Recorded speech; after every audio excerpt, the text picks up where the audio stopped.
ایک آدھی سے زیادہ 70% انویسٹیگیشن تو پاکستان میں موجود ہیں، یہاں سے بیرون ملک جانا ہے۔ تو سپریم کورٹ آف پاکستان یہی کہہ رہا ہے کہ جناب بتائیں نا کس کے حکم پہ یہ سب کچھ ہو رہا تھا، کون سی ایسی ایجنسیاں جو ہماری مدد کر سکتی ہیں؟ چیف جسٹس آف پاکستان نے کہا۔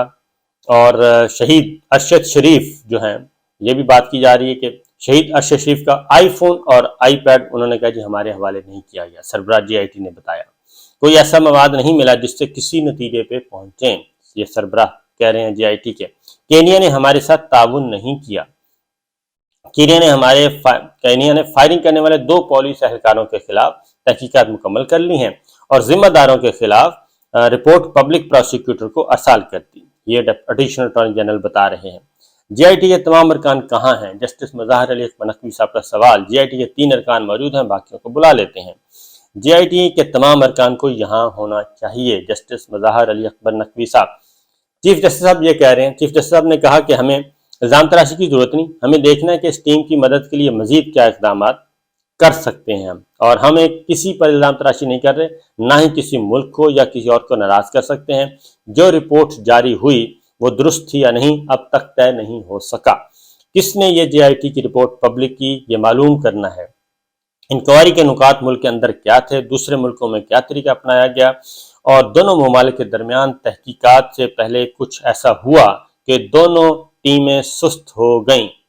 یہ ہے پنچنگ لائن کہ دونوں ملکوں کے درمیان تحقیقات سے پہلے کچھ ایسا ہوا کہ دونوں ٹیمیں سست ہو گئیں۔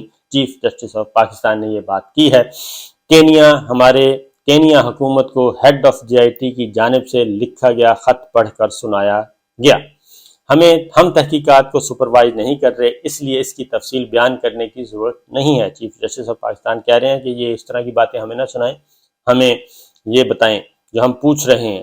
یہاں فارن آفس کو کردار ادا کرنا چاہیے تھا، چیف جسٹس صاحب کہہ رہے ہیں۔ یہ ایک پیچیدہ صورتحال ہے، ڈپٹی اٹارنی جنرل کہہ رہے ہیں کہ آپ پہلے دن سے ہمیں ایک ہی کہانی سنا رہے ہیں، تعاون نہیں ملا۔ چیف جسٹس مظاہر علی اکبر نقوی صاحب کہہ رہے ہیں کہ جی ایک ہی کہانی چل رہی ہے اور فارن تعلقات کا معاملہ ہے، ہمیں مد نظر رکھنا ہوگا، ڈپٹی اٹارنی جنرل کہہ رہے ہیں۔ اب چونکہ اب اس کو ظاہر ہے وہ آنریبل جج 5 آنریبل جج بیٹھے ہیں اور ان میں کوئی ایک جج بھی ایسا نہیں ہے کہ جس کی آپ قابلیت پہ شک کر سکیں، اور خاص طور پہ میں نام لوں گا جسٹس مظاہر علی اکبر نقوی صاحب کا۔ وہ کرمنل کیسز کو بہت اچھی طرح سمجھتے ہیں۔ جسٹس اعجاز الحسن صاحب انٹرنیشنل لاء کو بہت اچھی طرح سمجھتے ہیں۔ چیف جسٹس عمر عطا بندیال صاحب، جسٹس جمال خان مندوخے اور جسٹس محمد علی مظہر یہ ایسے نہیں ہیں، کیونکہ جو بینچ بنایا گیا سوچ سمجھ کے بنایا گیا۔ مسئلہ یہ ہے کہ قتل کے خوف سے ارشد شریف کو یہاں سے جانا پڑا۔ یہ جسٹس اعجاز الحسن صاحب اب آ رہے ہیں۔ پنچنگ لائن جو ہے بنیادی نقطہ ہے وہ یہ ہے کہ مسئلہ یہ ہے کہ قتل کے خوف سے ارشد شریف کو یہاں سے جانا پڑا۔ جسٹس اعجاز الحسن صاحب پوچھ رہے ہیں، بتا رہے ہیں بلکہ کیا آپ نے تحقیقات کی کہ وہ خطرہ کس کی طرف سے تھا؟ جسٹس اعجاز الحسن صاحب نے کہا کہ آپ نے تحقیقات کی وہ خطرہ کس کی طرف سے تھا؟ کس نے متعدد ایف آئی آر درج کروائیں؟ جسٹس اعجاز الحسن صاحب کہہ رہے ہیں وہ کیا حالات تھے جس کی وجہ سے ارشد شریف باہر نکلنے پر مجبور ہوا؟ اٹارنی جنرل کہہ رہے ہیں جی، ایڈیشنل اٹارنی جنرل کہہ رہے ہیں مگر ابھی اس کو فائنل کر رہے ہیں۔ آپ کے پاس کوئی ایسا مواد ہے جو اس قتل سے منسلک ہو؟ چیف جسٹس مظاہر علی نقوی صاحب پوچھ رہے ہیں۔ ابھی ایسا کچھ نہیں ہے۔ پاکستان میں، یہ ڈپٹی اٹارنی جنرل نے جواب دیا، پاکستان میں کسی فارنرز کا کیس پھنس جائے تو متعلقہ ایمبیسی ہمیں خط لکھ دیتی ہے۔ چیف جسٹس صاحب بتا رہے ہیں، طریقہ بتا رہے ہیں، پتہ تو ہے ان سب کو، لیکن وہ بتا رہے ہیں کہ یہاں پہ اگر کوئی قتل ہو جائے تو متعلقہ ایمبیسیز ہمیں خط لکھنا شروع کر دیتی ہیں۔ تو آپ نے بھی ایسا کچھ کیا یا نہیں کیا؟ ہم تعاون کرتے ہیں، ایسا کرنا کوئی بات نہیں، ایسا کرنا کوئی بڑی بات نہیں ہے، جیسے ہم تعاون کرتے ہیں ویسے ان کو تعاون۔ ارشد شریف از خود نوٹس کیس کی سماعت جو ہے جی پھر وہ ملتوی کر دی گئی کہ مارچ کے پہلے ہفتے تک، اور اس میں کیا ہوا، جو بنیادی نقطے جو جی آئی ٹی کی رپورٹ تھی وہ فارغ کر دی گئی ہے، اور جسٹس اعجاز الحسن صاحب نے کہا کہ اس رپورٹ میں صرف ناکامیوں کی داستان ہے، یہ اہم معاملہ ہے، بے نتیجہ نہیں چھوڑیں گے۔ Chief justice of Pakistan, U N رابطہ کر کے تعاون حاصل کرنے میں کتنا وقت درکار ہوگا؟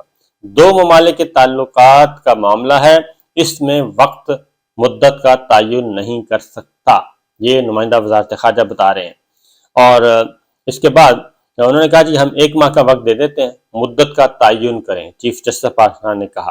زیادہ طویل ہونے کی صورت میں معاملات خراب ہو سکتے ہیں، آپ UN کا تعاون حاصل کرنے کے لیے حوالے سے قوانین کا مطالعہ کریں۔ اب یہ چیف جسٹس صاحب بتا رہے ہیں، حالانکہ یہ ساری باتیں ان بابوؤں کو پتہ ہے کہ کیسے آگے بڑھنا ہے، کیونکہ آگے جا کے چیف جسٹس آف پاکستان حوالہ دے رہے ہیں کہ ایک مرڈر ہوا تھا تو اس میں انٹرنیشنل آرگنائزیشن جو ہیں وہ انوالو ہو گئی تھیں، وہ اب کیونکہ انہوں نے ذکر نہیں کیا، کیونکہ ایک مرڈر ہوا تھا، ایک شہری کا قتل دوسرے ملک میں ہوا، اور اس کے بعد اسی طرح کا سملیرٹیز تھیں اور ان کی تحقیقات بھی ہوئی تھیں۔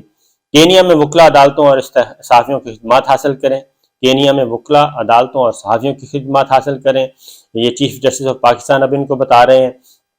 آپ بھی کوئی ایسا طریقہ اختیار کر سکتے ہیں، صحافیوں کی بین الاقوامی تنظیم کا تعاون حاصل کریں۔ ماضی میں قتل کیس میں عالمی صحافی تنظیم کے دباؤ کے باعث متعلقہ ملک کو تعاون کرنا پڑا، چیف جسٹس آف پاکستان کہہ رہے ہیں۔ پاکستانی صحافی معلومات فراہم کرنا چاہیے لیکن وہ خوفزدہ ہیں، انہیں تحفظ حاصل نہیں، جسٹس اعجاز الاحسن صاحب کہہ رہے ہیں۔ یہ بھی ایک اہم لائن ہے کہ پاکستانی صحافی معلومات فراہم کرنا چاہتے ہیں، وہ خوفزدہ ہیں، انہیں تحفظ حاصل نہیں ہے۔ جو معاملات پاکستان کے اندر ہیں ان کی تفتیش جلد از جلد مکمل کریں۔ عرش شریف قتل کیس کی عبوری رپورٹ کی نقل فراہم کی جائے، عدالت نے عبوری رپورٹ کی نقل اہلیہ کو فراہم کرنے سے انکار کیا۔ وہ اس لیے انکار کیا، انہوں نے کہا کہ اس طریقے سے تحقیقات جو ہیں وہ متاثر ہوں گی، اور ویسے بھی ابتدائی رپورٹ میں جو کچھ وہ سپریم کورٹ آف پاکستان نے پڑھ لیا اور پڑھ کے اس کو ریجیکٹ بھی کر دیا۔ تو معاملہ یہ ہے جی سمپل، اس میں بہت سارے اس میں کافی ساری مواد موجود ہے جو آج ہیئرنگ ہوئی ہے۔ نمبر 1 یہ کہ کچھ گڑبڑ چل رہی ہے، اور گڑبڑ یہ چل رہی ہے کہ انویسٹیگیشن دونوں طرف سے سلو ہو گئی ہے، اور اس کے بعد یہ بلنٹلی آ کے کہہ دینا کہ ہمیں کچھ نہیں ملا، یہ ایک بہت ہی نارمل سا سوال ہے۔ اور کیونکہ بہت سارے میٹیریل جو ہے ویسا موجود ہے، اور خاص طور پہ جسٹس مظہر علی اکبر نقوی صاحب نے کہا کہ ہم اس معاملے کو نہیں چھوڑیں گے، چیف جسٹس آف پاکستان نے کہا کہ ہم اس معاملے کو اس طرح نہیں چھوڑیں گے، جسٹس اعجاز الاحسن صاحب نے کہا کہ اس کو ہم اس طرح نہیں چھوڑیں گے، اور انہوں نے واضح طور پہ 4-5 لائنیں 4-5 دے دی ہیں، سگنلز دیے ہیں، بڑے کیٹاگوریکلی دیے ہیں۔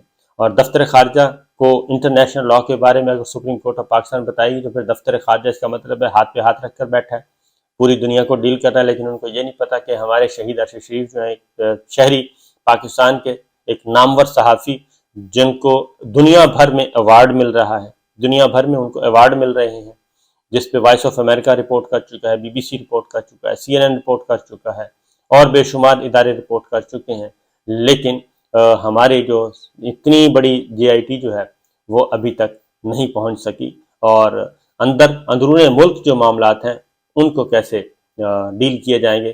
جسٹس اعجاز الاحسن صاحب نے کہا کہ خوف ہے، خوف کی وجہ سے یہ سب کچھ نہیں ہو رہا، تو یہ بڑے بڑے اشارے ہیں عقل مندوں کے لیے۔ تو دیکھتے ہیں آگے کیا ہوتی ہے، انشاءاللہ دی پولیٹیکل سٹوریز اگلے ویلاگ میں، کیونکہ اس سے بڑا اہم خبر ہمارے لیے کوئی ہو نہیں سکتی، اس سے اہم ڈیولپمنٹ کوئی اور ہو نہیں سکتی کہ ہم شہید عرش شریف کے قاتلوں کو بے نقاب کریں۔ اجازت دیجیے، اللہ حافظ۔